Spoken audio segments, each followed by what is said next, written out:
Cuckoo. Hello, everybody, and of course, welcome to episode 7, right? Yes, welcome to episode 7 of I'm an expert at nothing but myself, right? Wow, I'm really getting used to this, and I am really enjoying this. I don't think I'm gonna stop. If I happen to stop, I promise to. Well, whoa. Let's not promise. Let's not make any empty promises. But I was gonna say, I promise I'll hand the show over to someone else. I don't know who. I don't know. Yeah. But anyway, that's beside the point.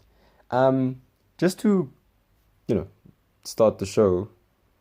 My guest today, Sarah Gutschner. I love her surname so much. Gutschner. Anyway, has a special request. So, of course, this topic is arguably a touchy topic for a lot of people. And therefore, Sarah, as a white woman, is on her own, journey of learning about race and blah, blah, blah. So Sarah's special request is if anybody disagrees or agrees even or has something to say, please drop a comment for her, and she'll look at it. Obviously, if you drop a comment, I'll publish the comment, and it will give Sarah an opportunity to have a thing or two to learn about. But I mean, if you're white and you're listening to this or whatever, you're not. It doesn't matter, not of color. Don't exclude yourself. If you've learned a thing or two, you could share it with Sarah. So just be mindful while you're listening to the episode that Sarah has a special request. And you have one opportunity, because I think with Spotify they just give you one opportunity to comment. I don't know why, but yeah. All right, let's get into it. Okay, enjoy. Cheers.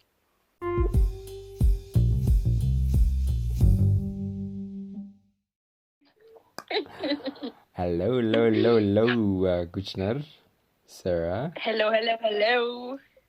It's so funny that you sometimes call by my last name. I like it. I really like your last name. Because nobody does that apart from you, I think. Really? Yeah, most people call me Gucci. Gucci is in like the brand. Yeah, I mean, because Gutschner and Gucci sound somewhat. Yeah, somewhat. Yeah.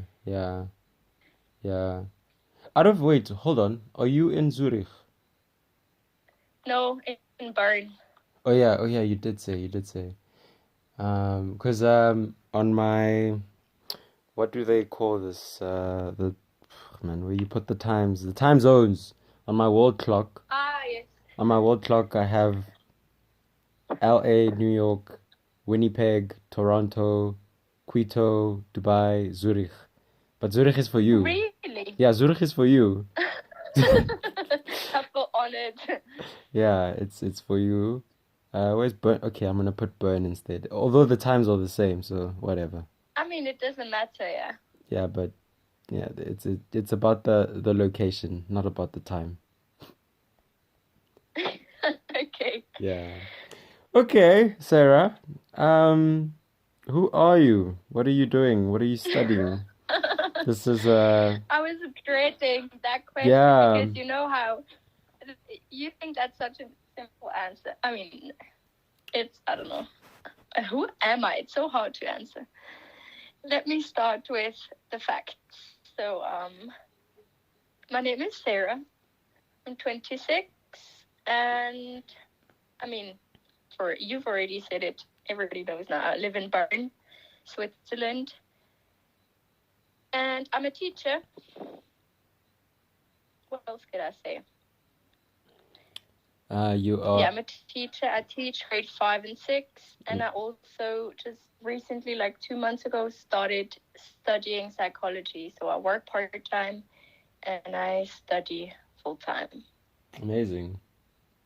That's the boring stuff, and then there's actually nothing boring about that. Like, because I mean, it's the what you usually say whenever you're somewhere new and they're like, okay, everybody please introduce yourselves. That's the things you, or at least I say.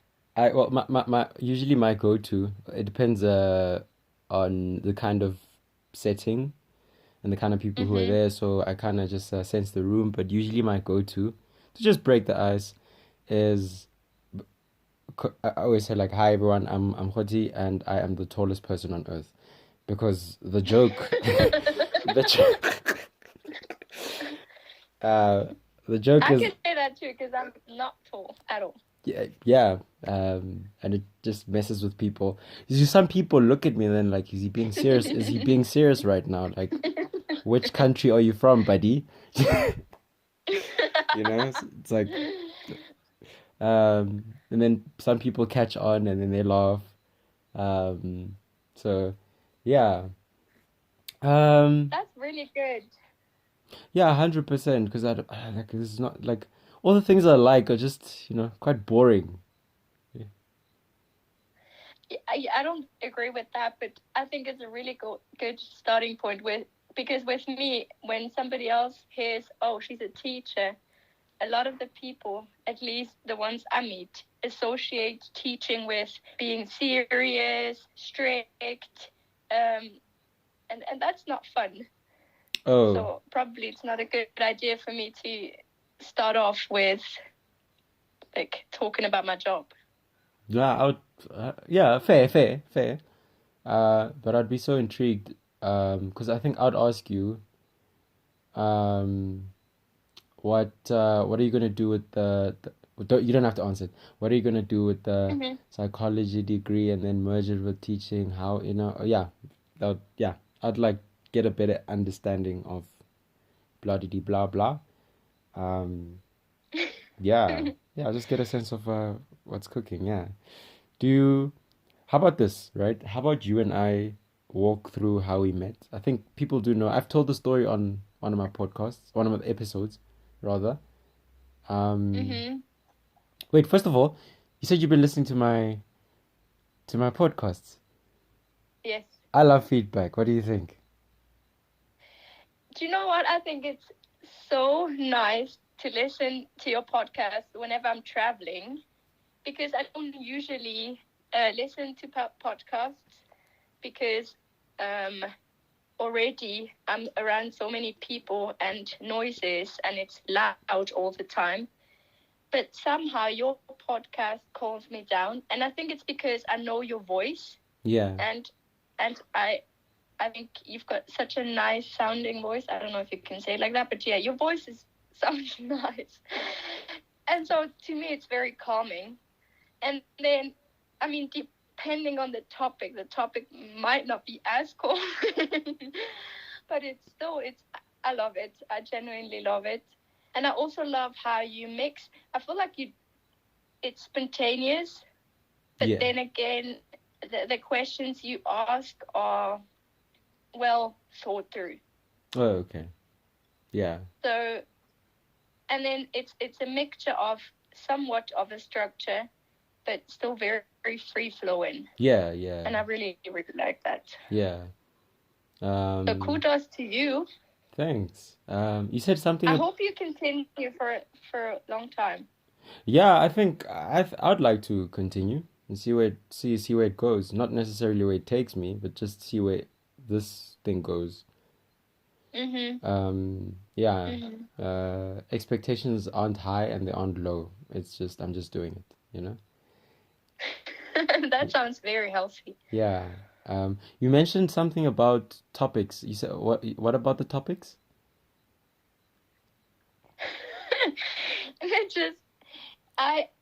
Okay, so maybe I'd love to be an open-minded and non-judgmental person, but I think I'm quite judgy. Oh, okay, cool, yeah. Sometimes when people say stuff, I think, like, I overthink it. Yeah. And then I mean, that's probably also my biggest, or like one of my biggest fears in doing this, knowing that sometimes I say some weird ass judgy shit.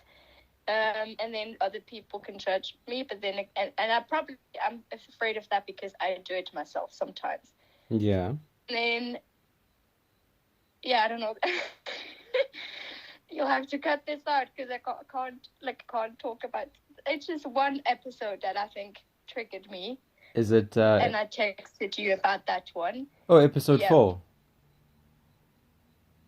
I don't know the numbers. The one with Carla. Oh, okay, yeah. That's one episode. Yeah. Where sometimes I thought,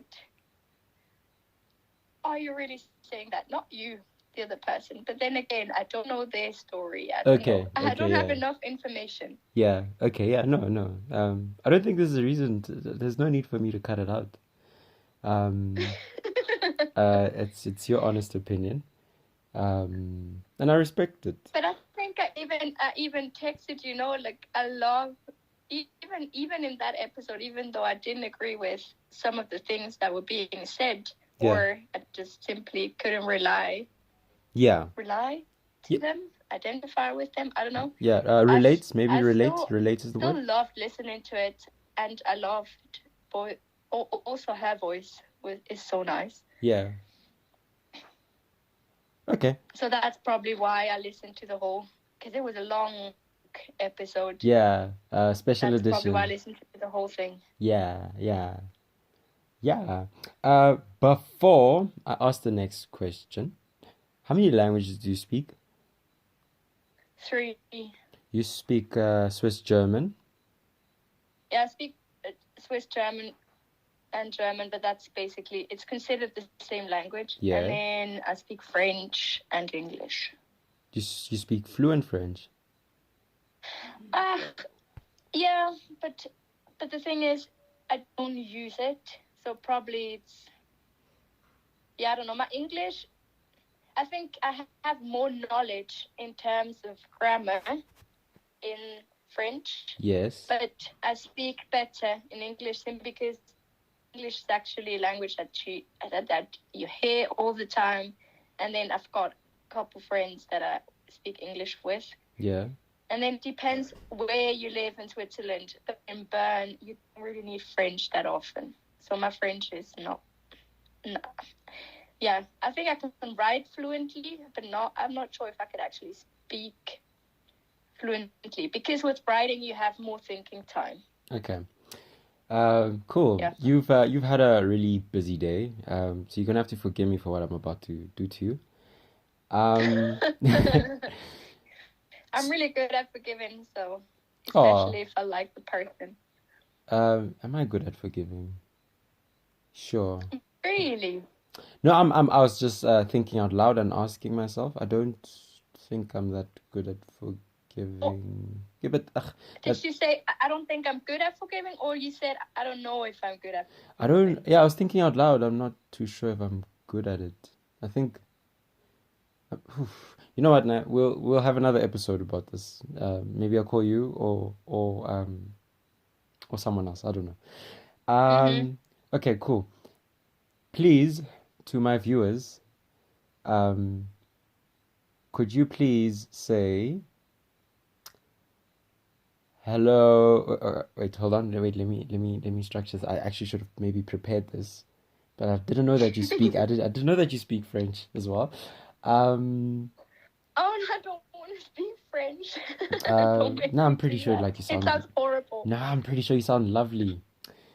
No, because the issue is, Kgothi, that German-speaking people have the most horrible French accent. But then if you switch it, French-speaking people have the loveliest accent when they speak German, and it's so unfair because when they speak German, they're cute. We're just sounds rough. Yeah, but French people have a cheat code. Everything about them is just nice. Like, I like the language. They think so? They switch to another language. Yeah, the language. Yeah, they speak English. They have a really funny accent, but then it sounds so like, oh yeah, say that again. What? You know? So, okay. Say hello everyone and welcome to Gothi's podcast. Could you do that one? Oh, you can wait. I can do that one. Yeah. It's is it simple enough? Is it fair?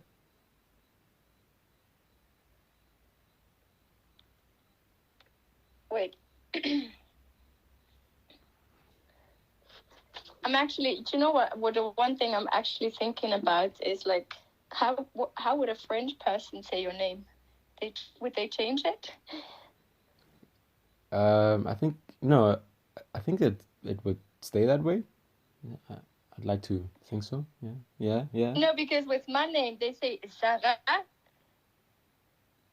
Oh. not Sarah. They say Sarah. Zara. So they do, but I'm just gonna. Coucou. Okay, so they. Coucou. They probably say bonjour, or now because it's the evening, they say bonsoir. Bonsoir. Bienvenue au podcast Kgothi. One more time. Or maybe they would say bienvenue au podcast de Kgothi to make it very clear. Oh man. Cool. And then one last one, and then I promise you, I'm gonna leave your brain. I'm gonna stop picking your brain. I'm gonna teach you something in my language, just quickly. Yes. Okay. Yes. Cool. Newsflash: I'm not Xhosa because we obviously met each other in the Eastern Cape. Yes. Yeah. Cool. I speak Setswana, one of the languages in South Africa. Cool. So let me teach you a greeting. Say dumelang. Dumelan or lang? Lang. Dumelang. Dumelan. Kina. Dumelan kina. Sarah. Ser.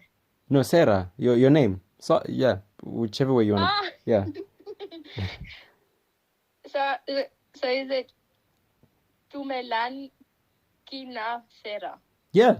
Dumelang kina Sarah. Hello. Hello. I am Sarah. Wow. Yeah. I love it. Yeah. Hello, I'm Sarah. Hello, I'm Sarah. Dumelan kina Sarah. Yeah. Cool. Do you by any chance have a desire to walk through how we met, or is it necessary? Do you know what? Yeah. No, it's not unnecessary, but I don't have a good memory. Yeah. And also, probably one thing that has to be said, when I was in South Africa, I drank too much. So yeah, I think we went out like 3 times a week, and I wasn't a drinker before that, and I wasn't after, but there I drank so much. I gained a lot of weight, and I think my memory, or like just the memories I have of South Africa, sadly aren't as clear as memories from other times. But I think, did we meet on the street, or where did we meet? Do you remember? I mean, I was always on the streets in 2019, but no, we didn't. We didn't. No. Now you are revealing my secrets. No. I think you did that to yourself. I did that to myself, but intentionally though. Like it was a part of my roster. Rasta. Yeah. Did we not meet on the street? Where did we meet? We met outside the library. You were with Jessica. And then I was outside the library with a friend of mine, Jenna, and then she had voiced out, one of us, whatever, had voiced out, hey, we don't have a picture together, and then I was like, okay. Then I looked around, right? I looked around. I was like, who could I, ask? Then I see you and Jessica sitting there. I was like, ha, 2 ladies, ha. Two ladies. I woke up to you guys. Hi, blah blah blah. I'm like, hey, would one of you mind taking a picture of my friend and I? Um, and this is how I knew that you are full of banter. You full of jokes. Um, I think you said something like, "What if I say no?" And then I laughed, and I was like, "Hold on, you have an accent. Where are you from?" Um, then you said guess, and I was like, "Hey, you guys look Scandinavian to me, to be honest." Mostly you, less Jessica, but I mean, if I put you two together, like, I was like, yeah, it's like, you look Scandinavian, and you're like close, but not close enough. I was like, then I just had a brain fart, and then I just like guessed the random countries around Scandinavia, and you're like, oh, okay, cool. I'm just gonna save you from this. I'm from Switzerland. Yeah, then that's how it happened. Took a picture. I don't recall us exchanging names right there or something like that. I don't know whatever. The details are very blurry right now. Um, cool. And then I think that very same week I went to a bar. That's why I have a very specific memory of you holding beer because I walked into I walked into Rat and Parrot and I walked past you and Jessica and you're like, "Hey, don't you remember us?" And I looked at you and I was like, nah, I don't quite remember you. And I don't like it when I don't remember people because I'm very good with faces. And I think Really, to me, it's the opposite. So usually I don't remember people's faces. well, I guess then for that evening we switched roles then. Boom. Yeah. Yeah. So cool. And then you reminded me obviously and you said, um, we I took a picture of you and your friend. I was like, ah, yes, yes, um, whatever. And then I was like, yeah, by the way, what are your names? Then whatever, Sarah, Jessica, blah blah blah. What are you guys gonna be out tonight? Nah nah nah. This is me trying to connect. Cool. We don't exchange contact details. Fast forward, fast forward, fast. Still, wow. Yeah, still don't exchange contact details. And in my head, I'm like, what's up with them? I'm like, come on, man. Like, um, then because there was also the other Swiss girl, which I was closer to Simone. I was closer to Simone. Remember Simone? No. You don't remember Simone? No. You don't Where's remember? she from? Switzerland. What? Oh. Oh, now I remember. Yeah. Yeah, no, now I remember. Yeah, I was closer. That's what I mean. I'm not good with faces. I'm not good with names. So Yeah. I'm surprised I recognized you. Yeah, and I met Simone way before you two, and Simone told me there are two other Swiss girls. I was like, really? Cool. So when I finally met you two, I was like, oh, it's you two. Then cool. Fast forward. Whenever I was out there playing basketball by Steve Biko building. And I think you were going for an education prac or something like that. I don't know, whatever. So while playing basketball, which I'm horrible at, by the way, but it's yeah, whatever. I see you, and I was like, hey, wait, there's Sarah. I ran up to you, blah blah blah. I was like, hey, Sarah, and then I think we hug or something like that. But then you tell me like you're not big on physical touch, whatever. And I'm like, yeah, but I'm a hugger, whatever. I said that because I think I'm big Are on you? physical touch, at least now. But I mean, understandably so, man. Like, I'm like. I think I'm just not big with like physical touch with a person I don't know well. Yeah, that's what I was about to say. Fair enough. I mean, also, I'm trying to pursue a friendship over here, and I'm way too keen, and I like there's way too much excitement coming from my side. But anyway, cool. Then I asked you for your number. Luckily, you weren't hesitant at all. We switched. And then I was like, are you on social media? And then you're like, one platform is enough. I was like, no, it's not. I'm like... That sounds like something I would say. Yeah. I was like, no. I'm rude. I was like, nah, it's not enough. It's not enough. And I'm like, what's your Facebook? what's your Instagram? You were like, what is he up to? Well, that's what it looked like in your face. We switched, whatever, blah blah blah, and I was like, yeah, we should, hang out before you go back home and stuff. We didn't end up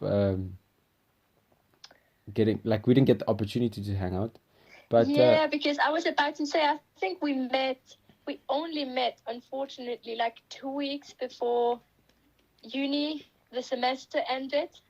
So already it was during exam time or right before, I don't know. But I do remember thinking, oh, I wish I had met you earlier. Yeah. But then somehow in us exchanging numbers, the friendship grew through texting somehow. I don't know, by some miracle. It's interesting because I'm not a texter, I'm not a caller. Yeah, but it's probably. Let me be honest. You're funny enough. Yeah. So like, woo. I think because what I hate is the whole, oh, what have you been up to today? I cooked pasta, just like texting. Yeah.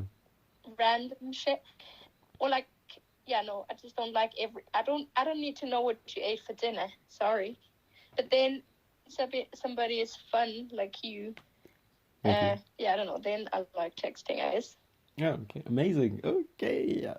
I don't mind hearing that. Boosts my ego. Yeah. No, you're a fantastic human, man. No. You're fantastic. Don't wanna feed your ego. Nah, you're a fantastic human. Yeah, I think let's get into it, man. What do you think? Yeah.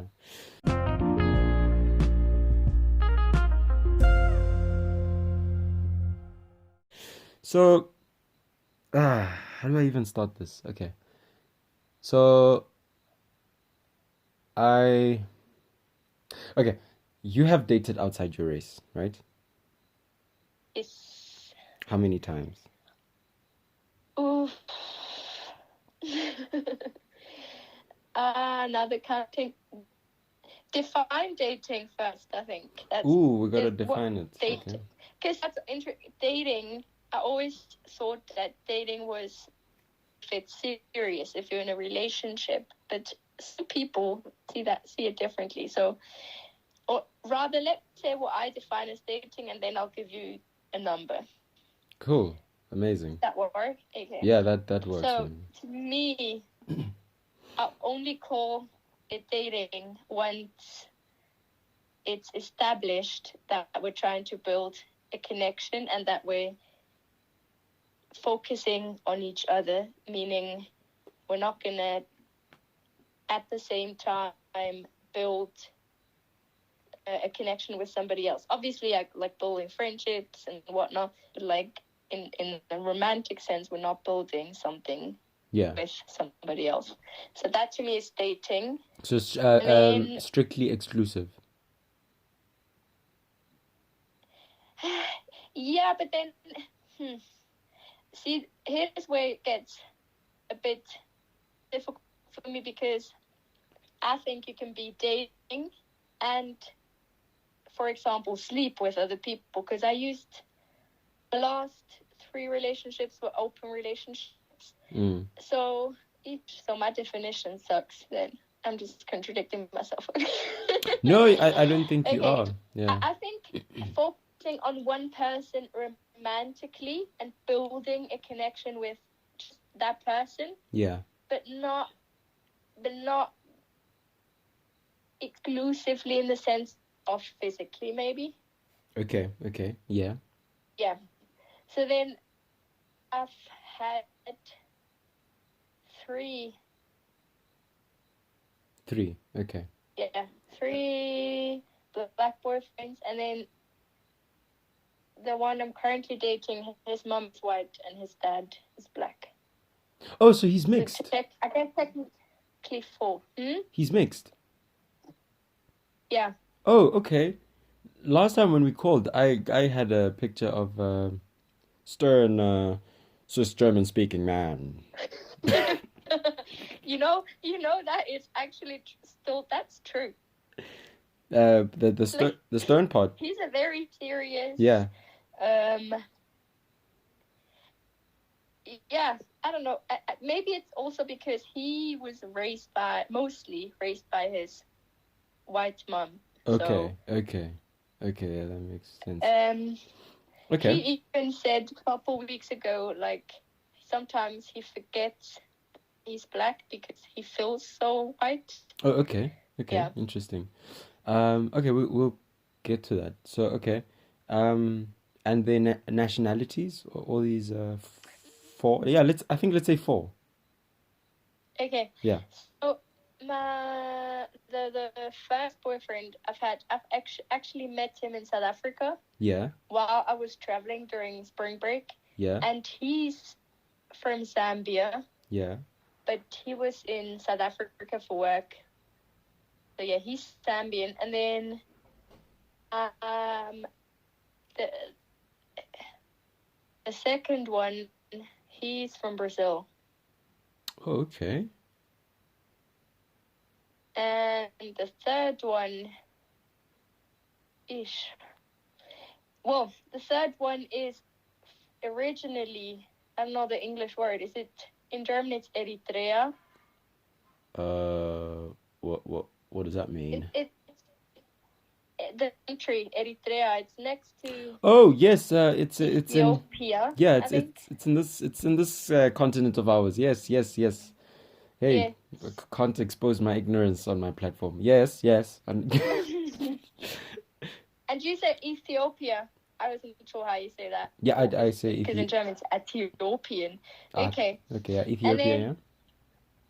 But then the I think I need to give names because then am I going to say the one from me all the time?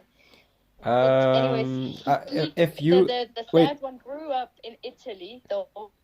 Did you say the fat one? Sorry? Did you say the fat one? No, the third. Oh, the third one. Sorry. Apologies. Not body shaming anyone. The third sorry. One. Yeah. But it would have been funny. But okay. He was fat, but I think that's besides the point. Yeah, that's besides the point, of course. But I have a desire to laugh. Okay. So yeah, he didn't speak I think it's Tigrinya, so he didn't speak it. Okay.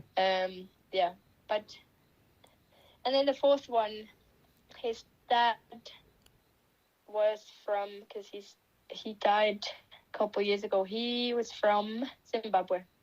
Okay, interesting. I say jokingly. I say jokingly, and I would suggest that if your boyfriend is going to listen to this episode, you skip this part. It's around 30 minutes, right? I feel like you're missing a South African. Again? I'm saying it's around 30. I'm missing a South African. You're missing a South African, yeah. There's a very, very particular South African. Yeah. Because listen, when I came to South Africa, I was in an open relationship. Yeah. With a Swiss person. Yeah. And then we separated, and then I had, I think, plenty of experience with South Africans, but then it just didn't turn into a relationship. Oh, okay. Yeah, fair.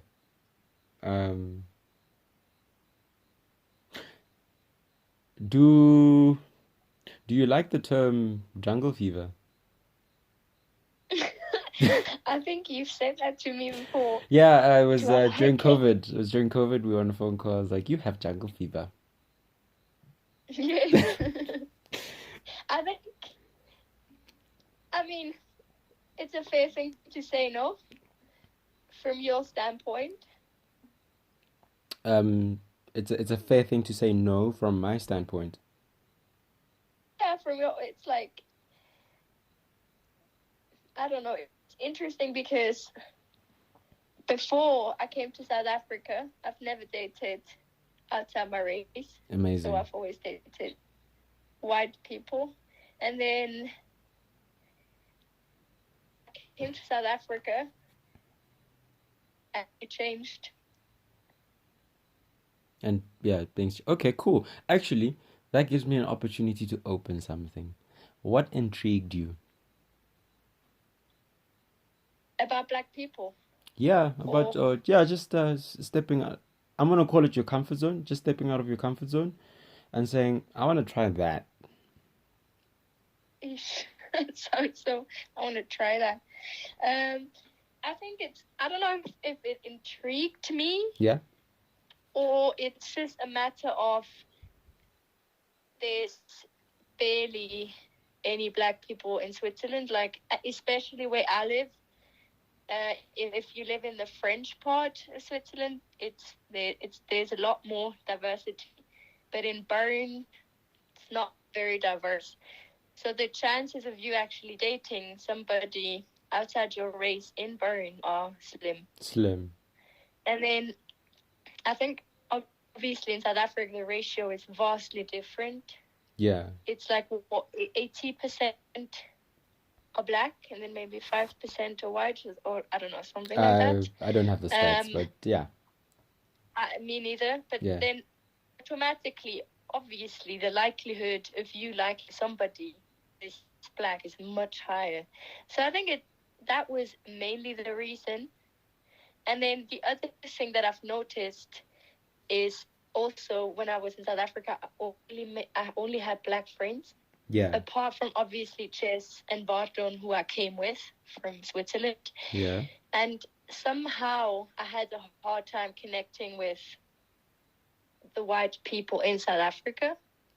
You know, I wanna may I interrupt you? Of course. Of course.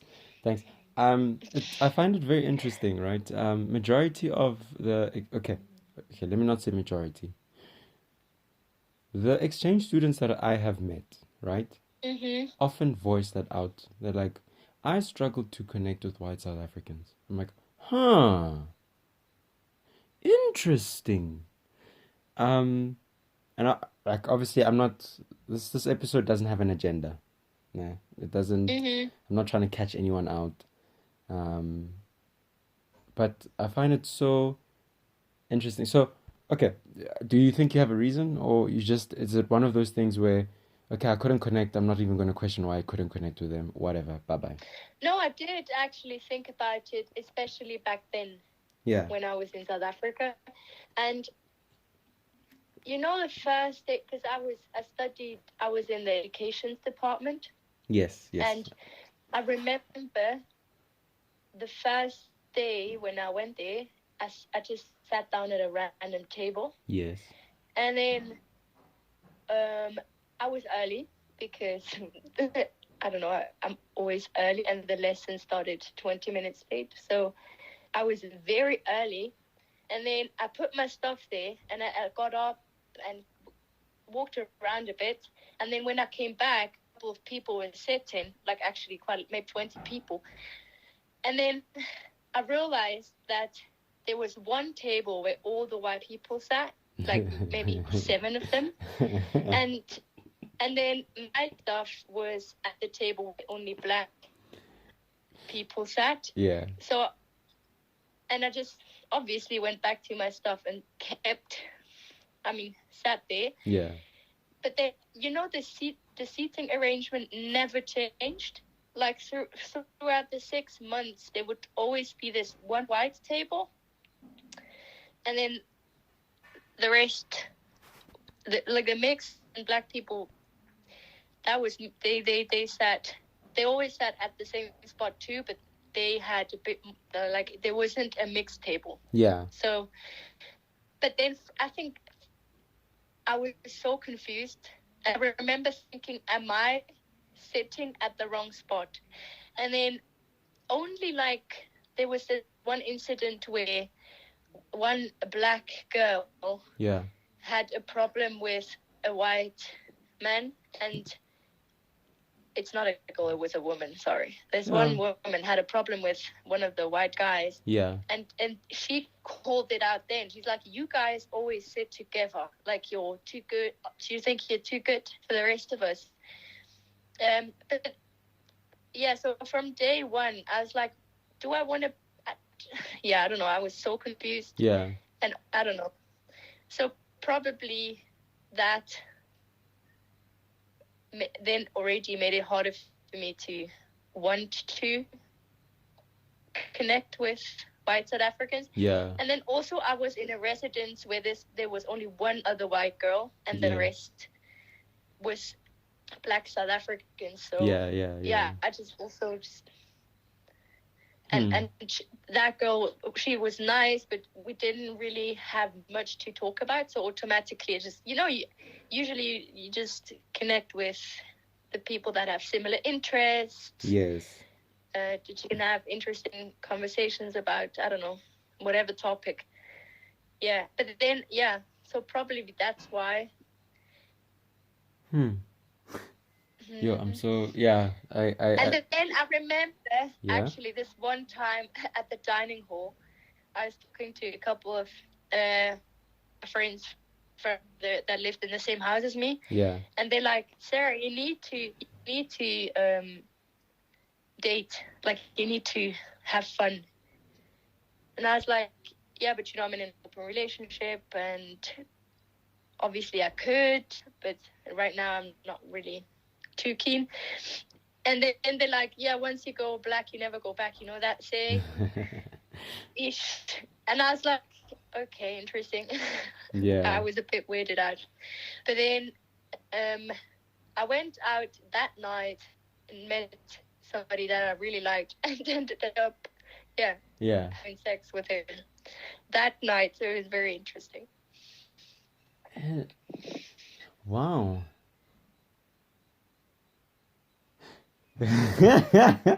Okay.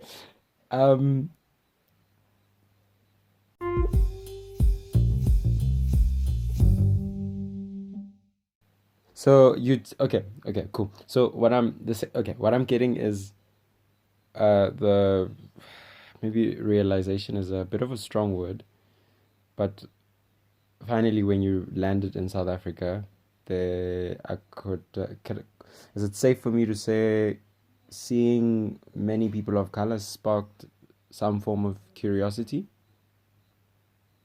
I think I was already curious before, because I remember as a child already, I always wanted to travel from the northern part of Africa all the way to the south. That was always like one of my childhood, like my dreams as a child. I wanted to travel to as many countries in Africa as possible. So already I had this fascination, and I think it was mostly also because of the animals. Yeah. And also I already, I just a lot of books of that. So a lot of them, I think they were written by white people, but the plot was in African countries, which is weird when I think about it now. But so I think the interest was always there. But then I landed there and I was like, oh my gosh. And that in the beginning I was a bit overwhelmed, not mostly because of how loud people spoke. And then when I came back to Switzerland, now I'm the loud one here. You picked up on something. Yeah, I mean, not to say that everybody in South Africa is loud, but generally people speak more we know how to express ourselves. And then I just really liked because most of the exchange students from when I was there, they weren't really there on the weekends. They always traveled. Yeah, always. And I wanted to spend time with the people around me, and two, I wanted to save money. Yeah. Because I knew I was gonna move out once I go back to Switzerland. Yeah. So I didn't travel that much, which gave me the opportunity to spend a lot of time with the people from my house and their friends. Yeah. But I got really, obviously I'm really fascinated still by the country and by the people. Yeah. And it's interesting because when I came back to Switzerland, I then left, because now I live in the west of Bern, and I don't know if you remember, but the more west you go in Switzerland, that's where it gets more diverse usually. Yeah. So already it makes a difference whether you live in the western part of Bern or the east. And then now where I live, there's a lot more Black people, which obviously, because I met most of the people on Tinder, when you swipe, all of a sudden you actually have Black people, Yeah. On there. Whereas, for example, where my parents lived is such a white suburb, like there was no people of color on my Tinder thing. So yeah, now, but it's interesting how I came back and all of a sudden I live it at a more diverse space and meet a lot more people. Just to be honest, I also didn't really have BIPOC friends. How do you say in English? BIPOC. In German it's a BIPOC, but it's not very nice, is it? What's BIPOC? I'm learning something new here. BIPOC is a Black Indigenous People of Color. That's the term that we use in Switzerland, like as an abbreviation. Oh. Yeah. I think it just includes Black and Indigenous. It's like just an addition to POC. Oh, you get to learn something new every day. What? So, but yeah, I don't know. At uni, we use that word. BIPOC. Oh, Black, Indigenous, and People of Color. Yeah. An umbrella term for all people of color, but now a different acronym is suddenly gaining okay, blah blah blah. BIPOC. Wow. Yeah, I'm gonna walk around telling people. I forgot what I was gonna say. I don't know. Sorry. No, don't worry.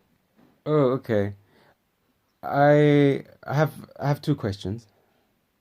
Mm-hmm.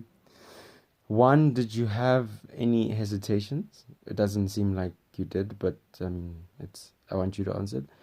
In terms of dating somebody of color? Yeah, and two, how did your family feel? Not that it matters, but yeah. It's interesting because I did have hesitations, mostly because here I am, this white, privileged, ignorant Swiss girl, and then I think I was just mostly scared that I would hurt the person I'm dating because of lack of knowledge, or maybe lack of having confronted myself with my own stereotypes. Because the issue with how things are done is in Switzerland, it's like, people are very subtle. Like, there's lots of microaggression and I don't know, and that almost makes it harder to realize when you're doing something racist, because I grew up in a rather liberal, open-minded environment, but yet again, people did do and say racist stuff. It wasn't. I don't know. You by the way, you're making sense, eh? You're doing well. Okay. Yeah. Thank you. Yeah. Yeah. So I'm struggling to find the words. Yeah. I was scared. Yeah, I was hesitant because I was scared my ignorance would hurt the other person. And then also, obviously, you can read books, you can listen to podcasts, you can speak about it with people, but yet I'm still racist sometimes, at least. And at least I think racist things. Yeah. And so yeah, that was my fear, was hurting the person that I love, which was also why I was hesitant in the beginning. Mm-hmm. Yeah. But then I realized over time that mostly it was like, yes, I'm racist sometimes. Luckily, I have enough inhibition and self-control for it not to come out verbally when I think something that's hurtful, problematic. So yeah, but then yeah, and then I just started writing down whenever I realized, oh my gosh, this is fucked up. Why am I thinking this? I wrote it down, and then I tried to read something about it to try to get it out of my brain. But I mean, I'm still struggling even now. Normal. I also have like sexist ways of thinking. That I catch myself and stuff. Personally, I don't read about it. I just ask my female friends and stuff. Which okay, I don't now want to put the two together because now I'm going to open a new topic. But is it a good idea? Okay, let me just softly go there and then we return.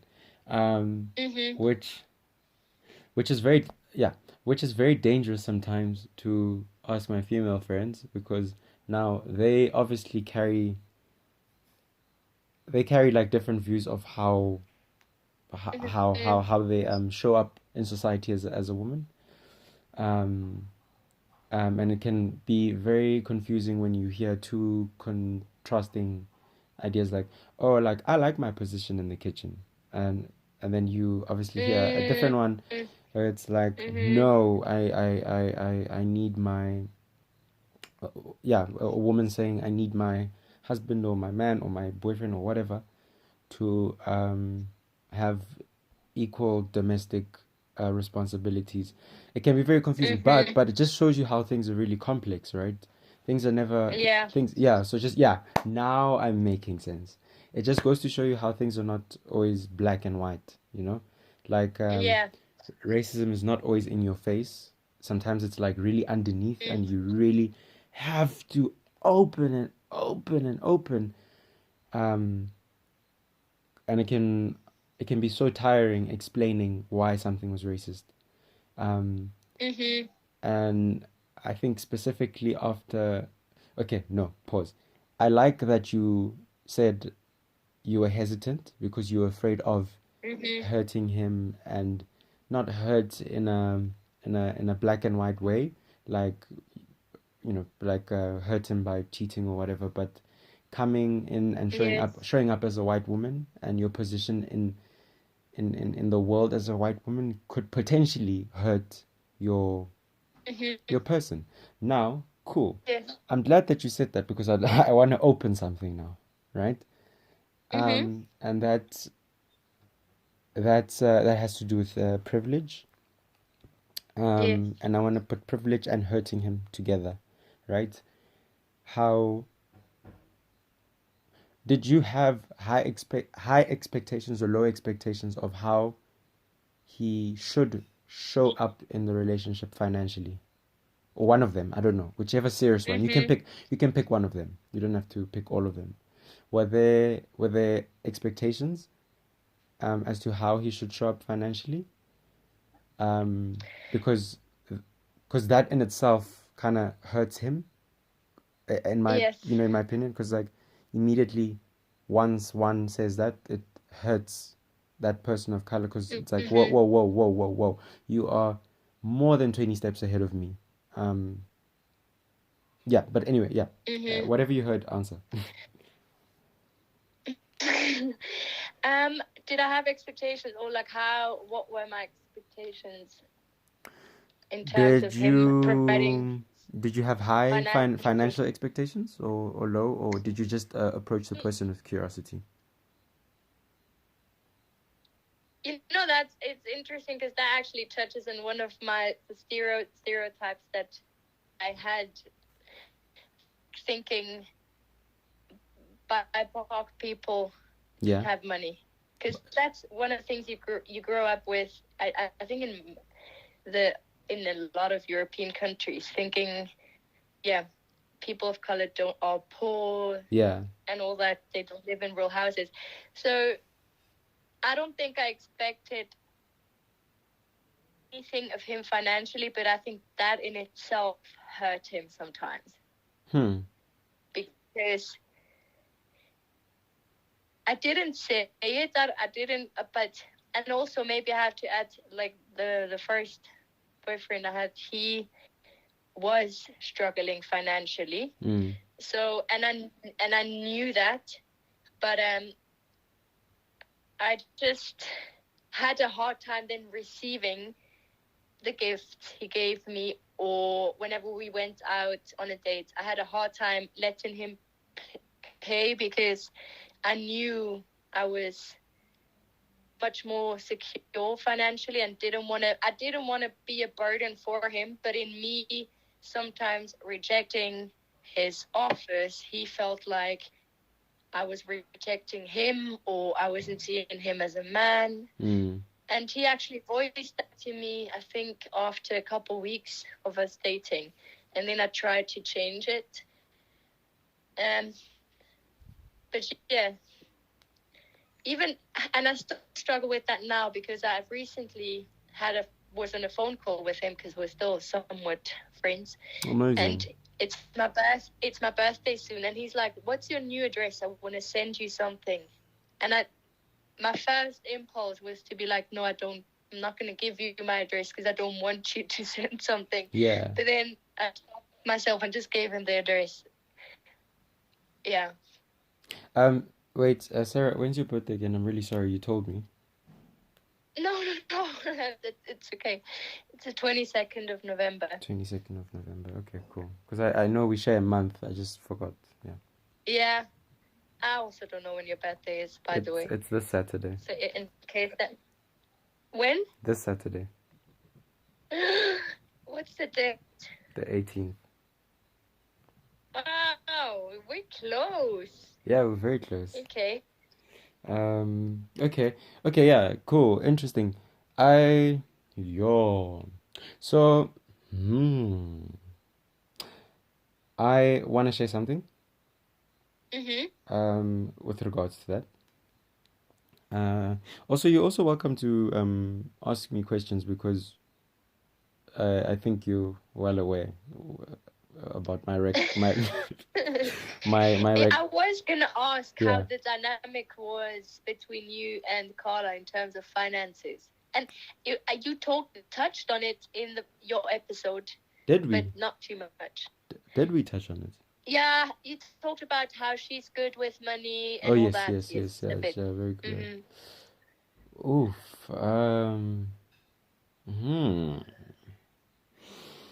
Where do I begin? I'm gonna leave out some stuff, né? I'm just, yeah. Yeah.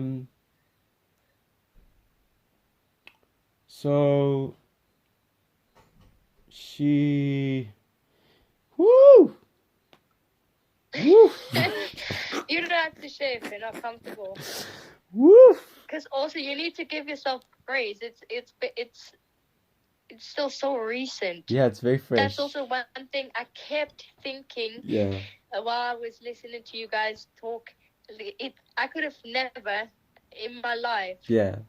Sat with somebody 2 weeks after breaking up, after you guys have been together for quite a long time, like 2 years. Yeah, we dated or even more. Yeah. I could have. I don't have it in me. so give yourself grace. You don't. Yeah. I think it's healthy for you not to be able to talk about everything. So freely right now. Yeah, I think let me give myself grace. Also, yeah. Thank you for that. I'm gonna give myself grace. I'll send you a voice note though. That's okay. And package it and give it to you and tell you everything. Currently not too comfortable. But well, I'm really proud of you for being able to voice that, because I'm really bad at setting boundaries and like letting people know, I'm actually not ready for X, Y, and Z. So I think it's hard to say, to actually, what's the word? Voice it out. I don't know. It's hard, but it's hard because I judge myself as everybody probably judges themselves, and I feel like in my head, if I can't do something or if I'm not ready for something, I still see it as a weakness. And rationally, I know that's not true. And whenever somebody else one of my friends is able to, you know, like you just did, say, be honest and authentic and say, you know what, I'm actually not ready. I'm like, oh my gosh, this is so strong. That's a boss bitch move. Yeah. But then when it comes to myself, I still think it's weak. So yeah, wow. Thanks. One day, one day at a time, baby steps. Yes. Yeah, Yes. you'll get there. I think that's also like when I approached you, I saw you. I don't know, you were accommodating me, and I was like, you don't have to, but if you really want to, that would be a bonus for me. But you seemed keen, and I was like, oh, okay, cool. That's why before calling you, I said I feel like we have established a very healthy rapport between you and I. Yeah. Enough to know that like this can be smooth sailing, and I wouldn't offend you, you wouldn't offend me. I feel like we've done that. Yeah. Yeah. Yeah. So we were on the finance part. And Yeah. yeah, I was gonna ask something, but I wrote it down because and okay, when I prep, I just like I write keywords down, and then I kind of just bring out the questions from seeing the keywords. So I do have money here, and something came out of what you said, and I knew I was gonna ask something, so I kind of just like went away. I was gonna. Oh, yes, yes, yes. Does it does it add any pressure on you when you as a white woman, when you realize that you have an added responsibility when when you're dating outside your race, specifically BIPOC people? Does it add pressure? Yeah, like do you feel any added weight when you suddenly realize that, oh wait, I have another responsibility here that is not myself. Not saying that you're looking after him or you babying him, but I don't know, man. There's a shift. I feel okay. I Yeah, mean, I tend to do that, unfortunately, but yeah, not so much because of. I mean, that is not dependent on the race of the other person, but more so the. I just tend to attract people that have a lot of trauma, and then I tend to become a mother, which is not healthy. I'm working on it. yeah. Thank God for therapy. Yeah, Do I feel an added pressure or weight? I used to, yes, yes. because not so much in my first relationship because he was in Zambia, I was in Switzerland. Yes. So there was so much distance.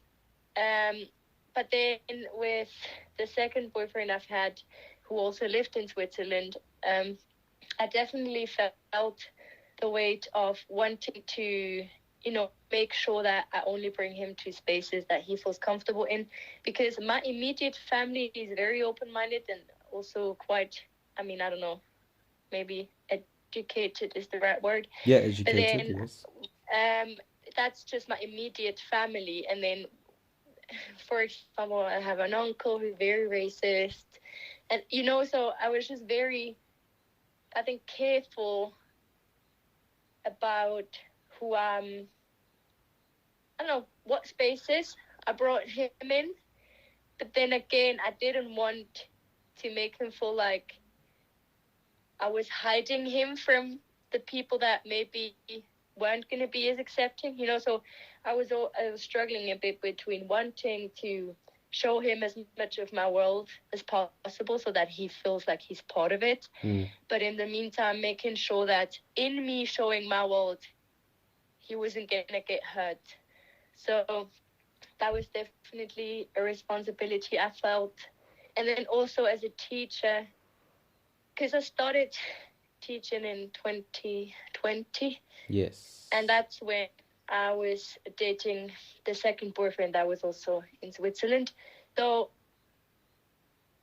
in me dating him, I think I also became much more aware of how some of the things the kids said were not very nice. So then I started, it's been a struggle. It still is, trying to teach kids about racism racism without making it worse, like without, in a way, almost making the stereotypes even more like stronger. But yeah, so, and then also I think we talked about it earlier that I didn't want to turn to my black friends or my black partner or to my other POC friends and ask too many questions, because then again, already in that time they were bombarded with questions because it was quite, or was it the year after? No, you're right. The whole thing with George. These people were like already with people were like look, I would even witness on the streets, like people would go up to a random BIPOC person, never mind, be like, "What do you think about X, Y?" Just so then I didn't burden the BIPOC people around me. So then I didn't really ask questions. But now in hindsight, I'm thinking, or maybe I should actually ask more questions. I don't know what the right thing to do is. But I definitely did feel more pressure. But then again, because it did get unhealthy sometimes, because when you're too careful and you want to protect the other person too much, you're in a way taking away their autonomy, nearly, or like emasculating, if we're talking about me, a man. So I think probably I've heard the people I've dated more with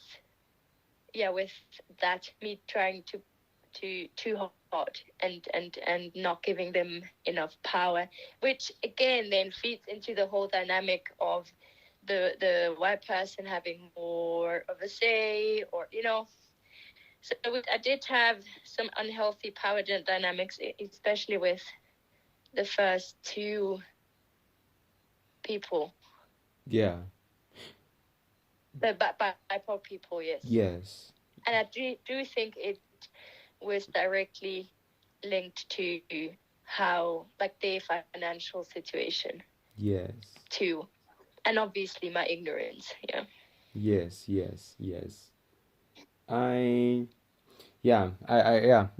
do recall 2020 was a shit show. It was the same year that the whole thing with George Floyd happened. And I had a lot of white peers, friends, acquaintances send a lot of messages, and I found it very unnecessary, in my opinion. At the time, I think I still would find it unnecessary.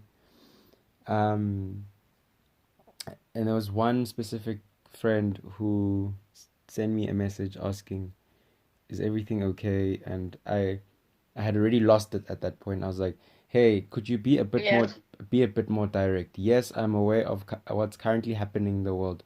Aren't we all? Just be a bit more direct. Don't ask me, 'Hey, are you okay?' You could approach it a bit more differently and say, 'Hey, I was watching the news and I saw what happened to George Floyd, and it made me realize of my or my blind spots as a white person. Not fully, but a little bit. And I just wanted to check you're not affected by it.'"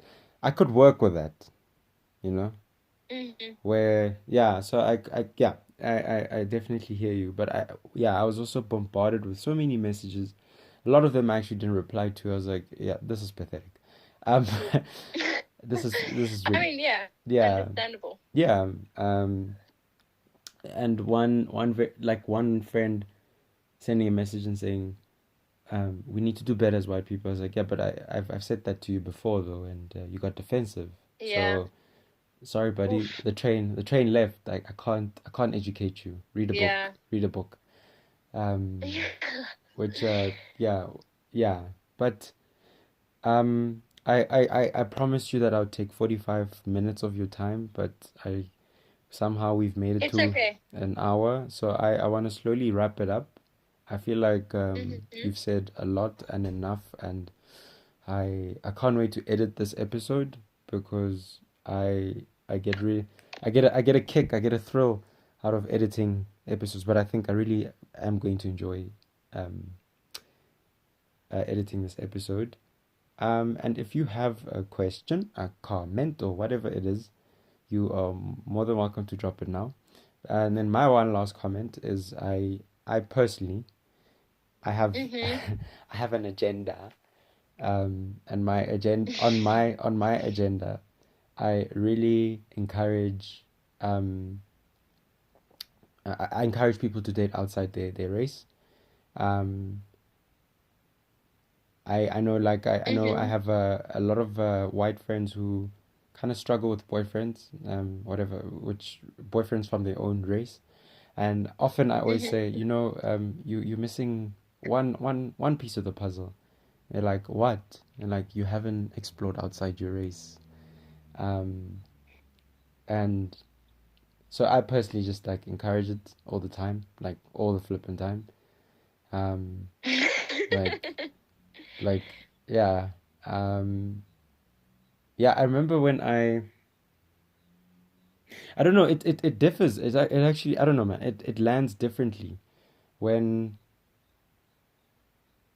okay, when white people date black people, it's often refreshing. But when, not all the time, but often when black people date outside their race, specifically white, it's always, wow. Really? Well, here in South Africa, um, I can't speak for everyone, but I mean, you get looks, man. You get looked at, and um, I remember. Okay, there's one thing I can show you about Carla. Um, so the Eastern Cape is a bit more friendly, a bit more open-minded with, and it's easier walking with your white partner, girlfriend in a place like Eastern Cape, specifically Grahamstown slash Makanda. It's different for where I'm from, right? I'm from Rustenburg, Northwest. This place is known for being so ugh, and yeah, it's just so I had warned Carla when she came to. Actually, I want to omit her name. Okay, I had warned her when she came to visit my family for the first time. No, was it the first? Yes, it was the first time. She was meeting them for the very first time. And I warned her, I was like, I said, listen, I'm from a different place, right? Okay. How my white people in this city of mine, which is I don't understand why they call Rustenburg a city, but whatever. In this city of mine, they move different. Um, so could we refrain from holding hands, please? Because I wanna live. Um, Oh wow, yeah. and she was really shocked by the kind of looks she got when she got here. She was like, "Wait, so you were serious?" I was like, "Yeah, I was serious. This is Rustenburg. Welcome. It's a it's a very warm welcome, huh?" Um, but because I've gotten so used to it, I don't necessarily like politicize it. I laugh about it. Yeah, for me, it's gotten to the point. Yeah, so for me, race has gotten to the point where it's very funny. It's the funniest stuff ever. Um, I get less emotional about it.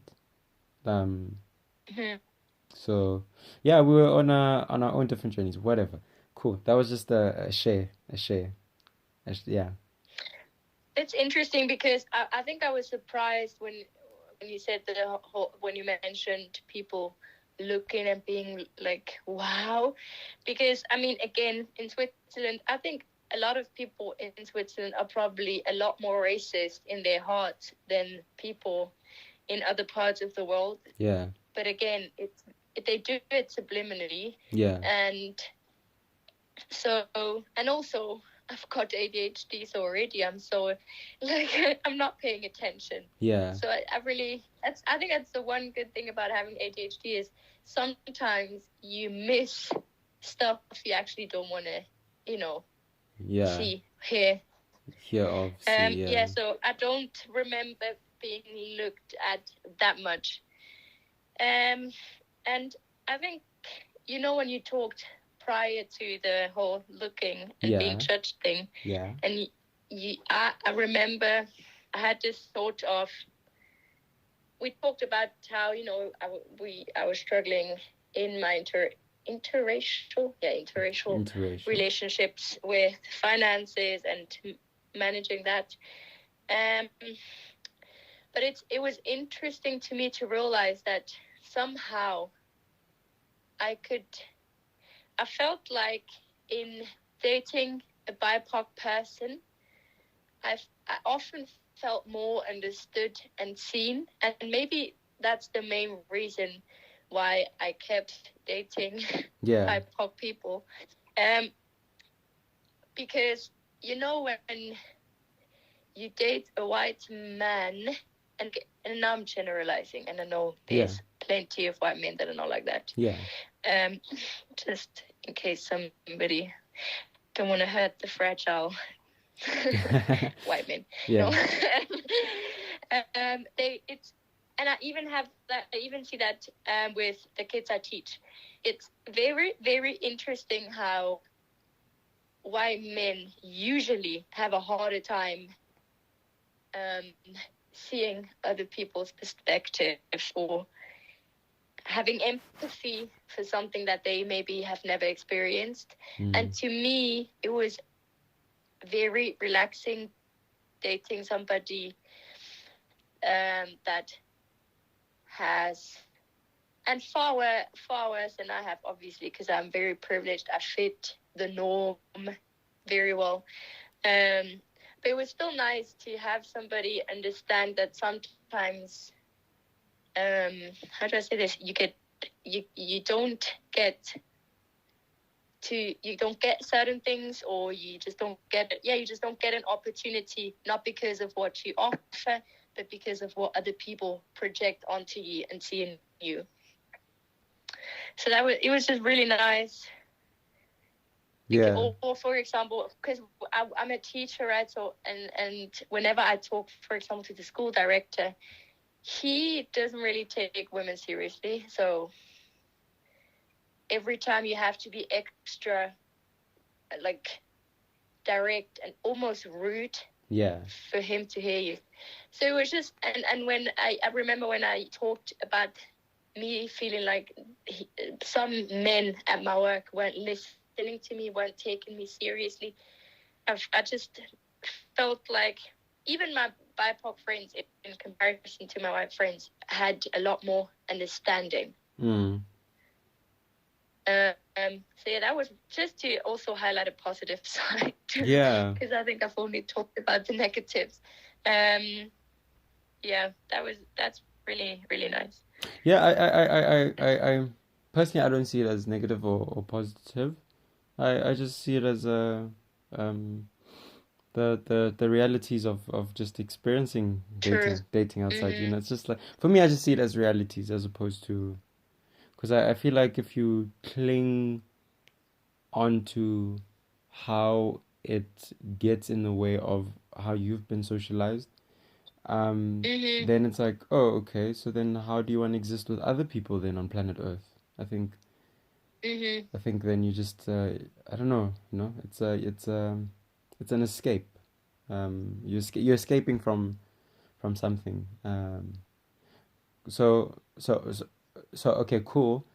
I've often been criticized, and not always criticized, but often criticized for dating white women. And I mean, then there are people who just like accept it and say like, I like the fact that you own I like the fact that you own that you date outside your race. And obviously it does offend a lot of people, but I'm obviously not here to please everyone, but myself, obviously, because the podcast is called I'm an expert at nothing but myself. Where am I going with this? I'm going somewhere with this.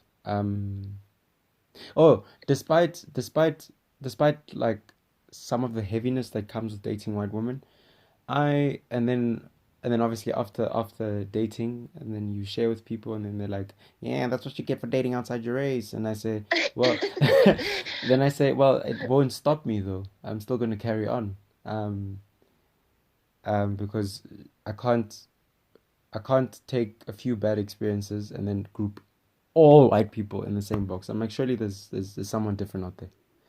Um, yeah, but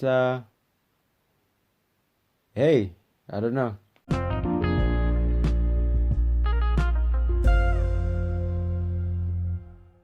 Thank you so much.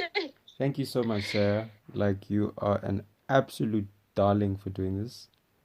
Thank you. It was a pleasure. And I want to try something, and I'm trying it with you for the very I'm trying it for the very first time, and it just happens to be your episode, right? Okay. I want you to say the most random thing to the next guest. I'll tell them. So I could just say anything. Anything. So when the episode starts, I'll say, "Hi, blah blah blah." Sarah says. Yeah. Oh my gosh.